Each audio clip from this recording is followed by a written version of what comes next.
और बड़ी खबर आ रही है, ईरान की तरफ बढ़ रहे डोनाल्ड ट्रंप के युद्धपोत पर टॉयलेट इमरजेंसी हो गई है। और ये युद्धपोत कोई और युद्धपोत नहीं बल्कि यूएसएस जेराल्ड फोर्ड। खबर है कि USS Gerald Ford sewage system उसका ठप हो चुका है। पूरे कैरियर पर टॉयलेट की पाइपलाइन जाम हो गई है। यह हाल तब हुआ जब युद्धपोत भूमध्य सागर पहुंचा। अमेरिका के इस युद्धपोत पर करीब 5000 नौसैनिक तैनात हैं, जिनके लिए जहाज पर 600 से ज्यादा शौचालय हैं। लेकिन अब वहां बहुत ही खराब हालात बन गए हैं।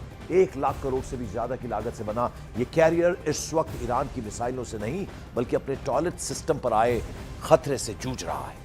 हालात ये हो गए हैं कि एयरक्राफ्ट कैरियर के क्रू को 45 मिनट तक टॉयलेट लाइन में लगना पड़ा। द वॉल स्ट्रीट जर्नल की रिपोर्ट में यह कहा गया कि बार बार जाम होने की वजह से लगातार सीवेज सिस्टम पूरी तरह से फेल हो रहे हैं। और जो ताजा रिपोर्ट है उसके मुताबिक यूएसएस जेराल्ड फोर्ड ग्रीस के सौडा बे में क्रीट नेवल बेस पर पहुंच गया है, जहां जहाज की मरम्मत की जाएगी और फिर इसके बाद एक बार फिर से युद्धपोत ईरान की तरफ बढ़ने लगेगा।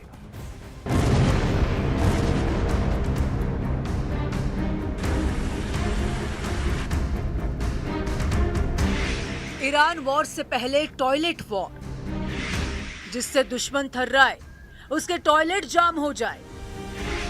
यूएसएस जेराल्ड में नौसैनिक परेशान, दुश्मनों से नहीं टॉयलेट से जंग। ईरान की ओर बढ़ रहे यूएसएस जेराल्ड फोर्ड के नौसैनिकों को आजकल दुश्मनों से नहीं बल्कि टॉयलेट से डर लगता है, क्योंकि एक रिपोर्ट के मुताबिक अमेरिकी नौसेना और दुनिया के सबसे ताकतवर जंगी जहाजों में से एक यूएसएस जेराल्ड फोर्ड का सीवेज सिस्टम खराब हो गया है। इसीलिए उसके टॉयलेट वक्त बे वक्त जाम हो जाते हैं।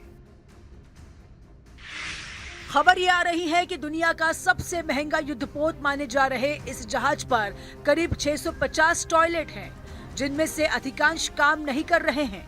वॉल स्ट्रीट जर्नल की रिपोर्ट के मुताबिक लगातार समंदर में रहने के कारण नियमित रखरखाव नहीं हो पाया और इस वजह से टॉयलेट चोक हो गए।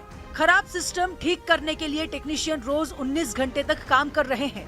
नौबत ये आ गई है कि रोजाना नौसैनिकों को 45 मिनट तक टॉयलेट के बाहर इंतजार करना पड़ रहा है। यही नहीं, प्लम्बिंग और मरम्मत के लिए जिम्मेदार टेक्नीशियन और नौसैनिकों के बीच अक्सर कहासुनी भी हो रही है। खबर यह है कि जेराल्ड फोर्ड पर तैनात 20 से 25 साल की उम्र के नौसैनिकों के चेहरे पर थकान दिख रही है। लगातार ड्यूटी और लंबी तैनाती के कारण वो तनाव में हैं और अब इस नई समस्या ने उनकी परेशानी और भी बढ़ा दी है। यानी एक तरफ ईरान के साथ युद्ध की धमकियां मिल रही है तो दूसरी तरफ समंदर के बीचों बीच सैनिक बदबू और टॉयलेट ओवरफ्लो से परेशान है, क्योंकि अमेरिका का ये जंगी जहाज लंबे समय से समंदर में है। इसने वेनेजुएला के राष्ट्रपति मादुरो को पकड़ने में भी भूमिका निभाई थी। अब इसकी तैनाती और बढ़ा दी गई है। माना जा रहा है कि इससे सैनिक बुरी तरह से चिढ़ गए हैं। जानकार बताते हैं कि करोड़ों डॉलर के जहाज पर ऐसी समस्या होने से सैनिकों का हौसला टूटता है। हालांकि अमेरिकी नौसेना का कहना है कि टॉयलेट की समस्या से जहाज की फाइटिंग पावर पर कोई भी असर नहीं पड़ेगा। लेकिन ट्रंप की 10 दिनों वाली चेतावनी और जिनेवा में होने वाली बातचीत के बीच इस खबर की खूब चर्चा हुई, क्योंकि कहा गया है कि ईरान से लड़ने से पहले अमेरिकी नौसैनिक टॉयलेट की समस्या पर आपस में ही लड़ पड़े हैं।